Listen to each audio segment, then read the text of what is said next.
Waalaikumsalam warahmatullahi wabarakatuh. Dengan Bashir Pak dari Tangerang. Pertanyaannya, bagaimana kita mensikapi saat ini banyak mungkin kiai atau ustadz gitu ya, yang dari daerah, sekarang banyak sekali rumah-rumah yatim. Ya, mereka ada beberapa yang saya coba lihat itu rumah yatim, nah yatimnya itu tidak banyak tapi justru malah mereka dikaryakan untuk minta sumbangan gitu ya. Karena ada juga masjid-masjid itu yang minta sumbangan di jalan begitu. Nah, bagaimana kita bersikap dengan hal yang seperti itu? Khususnya yang tadi banyak sekali di Jakarta, Tangerang itu rumah-rumah yatim itu. Dan mereka dikaryakan keliling-keliling minta itu. Bagaimana kita bersikap untuk itu? Makasih begitu Pak Ustadz. Baik. Pertama kita harus membangun husnudon di dalam hati kita. Jika ada orang sholat jangan disuudoni. Jika ada orang punya perkumpulan untuk berjuang jangan disuudoni. Mereka yang punya rumah yatim piatu jangan disuudoni. Karena mungkin niatnya benar, itu kita tidak boleh suudon. Suudon adalah salah semuanya. Akan tapi ketahuilah, memang ada, na'udzubillah, maka kita tidak usah suudon, tapi berandai-andai saja jika Anda menjadi pengurus. Jadilah Anda pengurus yang selamat. Bukan berarti setelah ini Anda menyalahkan mereka, enggak. Memang ada, diisyaratkan orang makan yakunu termasuk orang yang makan hartanya yatim, itu banyak diisyaratkan termasuk guru-guru yatim piatu. Yaitu tadi, anak yatim itu kan kunci. Kalau kita minta atas nama orang biasa enggak banyak yang terenyuh, tapi kalau sudah pakai atas nama yatim piatu biar orang kafir pun juga terenyuh. Nah ini jangan sampai anak yatim hanya kita jadikan bemper untuk cari duit. Setelah itu apa? Dianya gonta-ganti mobil, bajunya bagus, anak yatim tetap nyungsep makan kerupuk sama kecap. Nah, tapi enak ya, kalau lapar begini, nasi anget, kecap sama kerupuk sudah enak. Tidak, sudah sarapan belum? Jadi, baik. Nah ini ada anak yatim hanya dijadikan labelnya saja hanya untuk mencari dana. Na'udzubillah. Allah Maha tahu. Makanya jangan ngurusi anak yatim kecuali Anda menjadi orang kaya dulu. Jangan ngurusi anak yatim kecuali Anda orang kaya. Maka kalau orang kaya bisa menjalankan mangkana honiyan fal yasta'fif. Kalau orang kaya baru benar ngurusi anak yatim supaya kamu punya istighfar, tidak mau mengambil karena saya memberi. Kalau kau fakiran, maka fakiran fal yakul bil ma'ruf. Kalau engkau fakir, ya tapi kan enggak ada yang ngurusi orang kaya, sibuk dengan bisnisnya. Tapi anak yatim telantar saya kan urus. Oleh fal yakul bil ma'ruf. Kalau pengen makan, makan bil ma'ruf. Ma'ruf itu ada beberapa makna. Anda boleh makan bersama mereka anak yatim, tapi bil ma'ruf ada dua makna ma'ruf di sini. Ma'ruf itu wajar, uruf. Jadi kalau makan wajar, kalau anak yatim pakai kerupuk, Anda jangan pakai paha ayam. Mentang-mentang ustadznya, nah, ini hati-hati dia kerupuk sama. Wal uruf yang kedua maknanya apa? Jika engkau orang fakir kok ngurusi anak yatim lalu kamu ingin makan bersama mereka, kamu catat sehari berapa kira-kira. Jika suatu ketika kamu kaya kau bayari. Kalau sampai mati kau melarat enggak dosa. Nah, ini loh. Jadi ada aturannya. Lah ini anak yatim malah jadikan alat untuk cari duit. Wah ini yang pertama ya. Kalau Anda ngurusi anak yatim seperti itu, jadi orang kaya dulu hati-hati. Wah kejahatan terselubung di balik orang anak-anak yatim. Sebab anak yatim paling mudah untuk menyentuh hati orang. Bapaknya enggak ada ini. Satu. Yang kedua, sebisa mungkin kalau ada suatu ketika ada. Nabi kan menyuruh anak yatim, ana wa kafilul yatimi kahataini. Aku dengan orang yang menyantuni anak yatim. Menyantuni itu yang merawat, mengkafalah.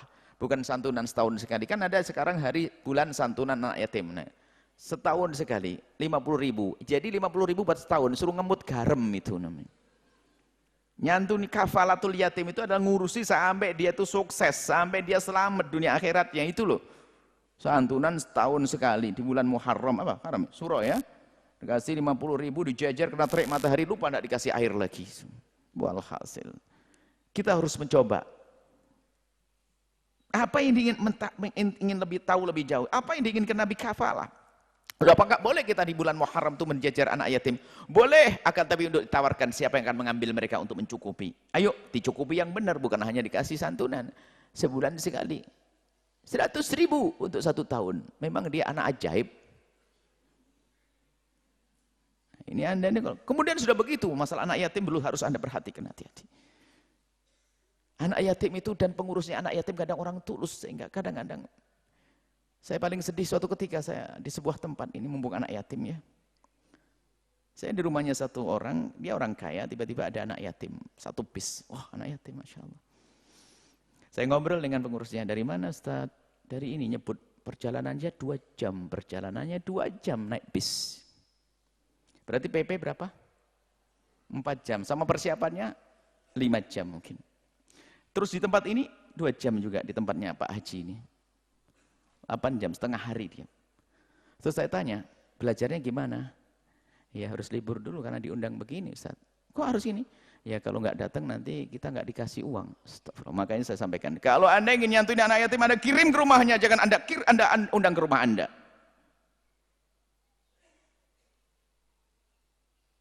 Kita sebagai pengurus pondok ini, santri itu biarpun Anda ngundang makan enak di rumah Anda, tidak saya izinkan. Karena sehari bagi mereka belajar loh ya, ini bukan anak yatim loh ya, apalagi anak yatim.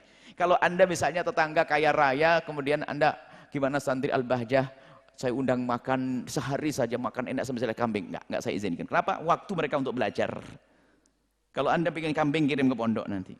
Dan ini 2 jam PP. Saya dapat ilmu, astagfirullahaladzim, jangan kirimkan ke rumahnya. Biaya bisnya bisa jadi duit kan?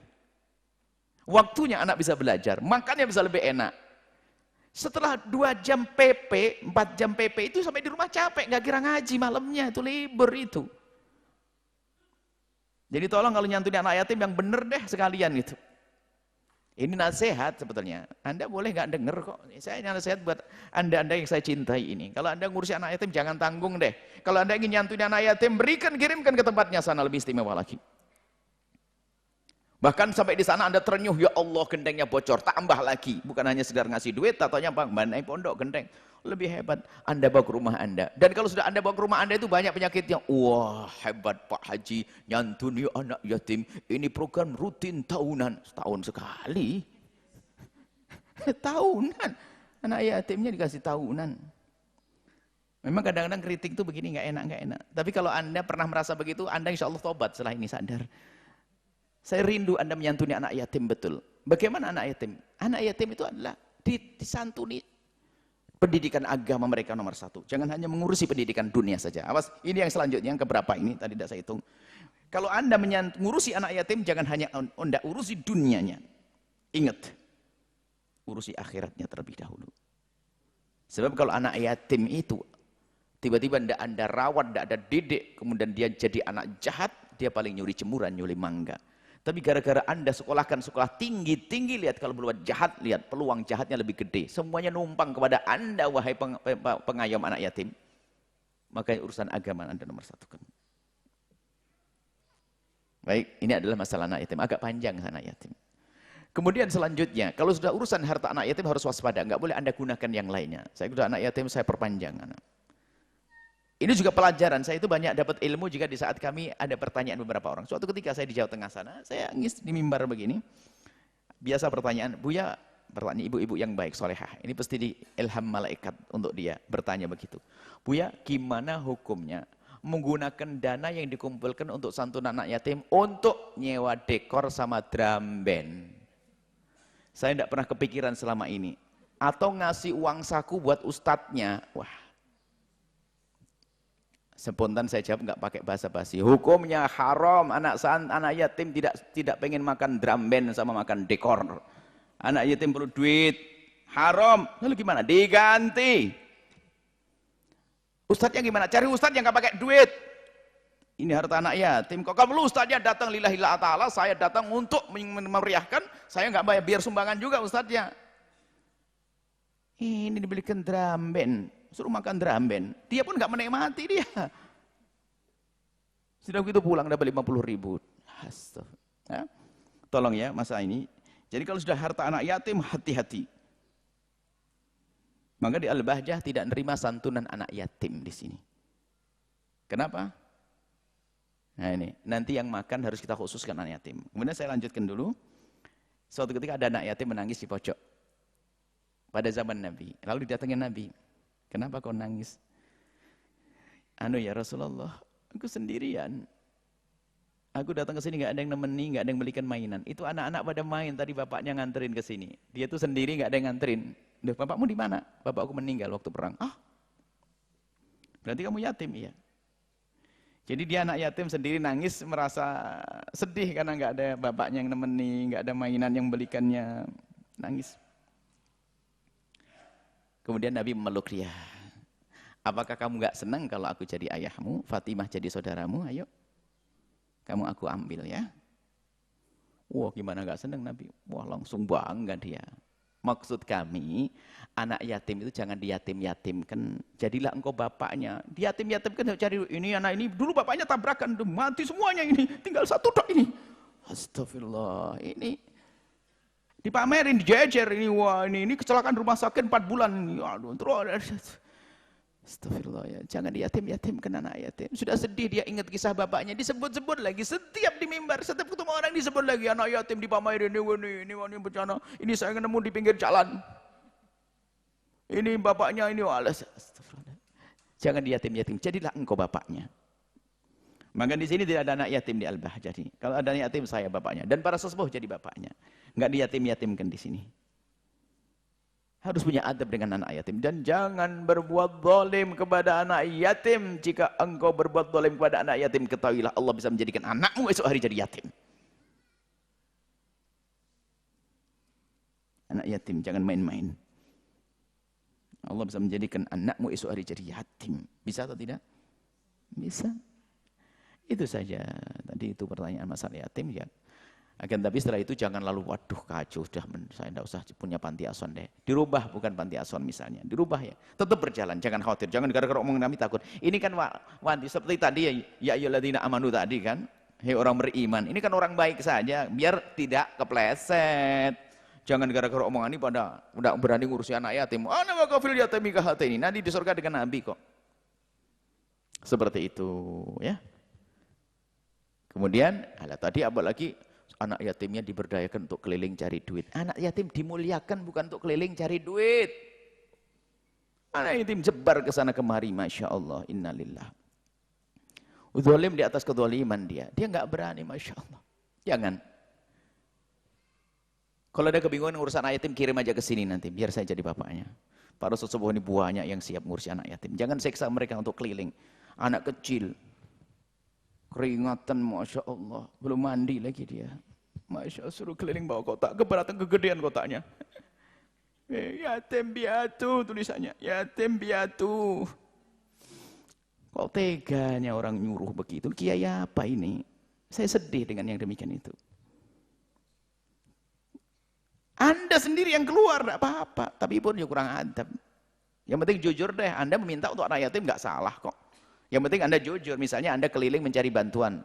Kalau Al-Bahjah tidak minta itu bukan hukum seperti itu, hanya kekhususan. Ini cara di sini, kita tidak nyuruh orang keliling itu. Tapi tidak semua orang bisa begitu. Kalau bagaimana? Kalau saya ngurus anak yatim, saya minta, ya boleh. Tapi yang penting Anda jujur dengan cara yang benar. Ada loh yang minta dengan cara yang benar, caranya kurang ajar, ngajak jor-joran. Pak Haji, sebelah aja orang fakir ngasih anak yatim 200, masa Pak Haji nggak ngasih duit? Ini kan kurang ajar, ngajak jor-joran itu.